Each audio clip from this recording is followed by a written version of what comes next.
The first challenge in designing the Mendocino motor from Connex is securing the base magnets. A potential strategy for accomplishing this is sandwiching the magnet between two connector plates. Here the width of each component is measured to ensure as tight a fit as possible. A tight fit is required to eliminate all movement.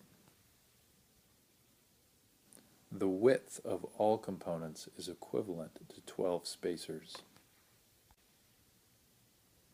It is important to note that even with the maximum number of spacers, in this case 12, gaps still remain.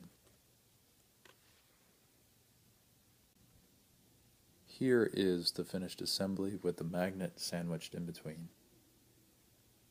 The tightness of the fit must be tested to ensure the viability of this securing method.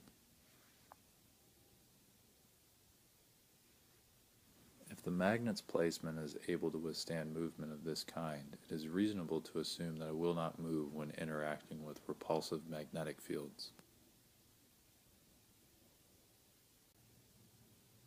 To conserve in the midst of a shortage of blue rods, here the final assembly uses a gold rod and spacers instead.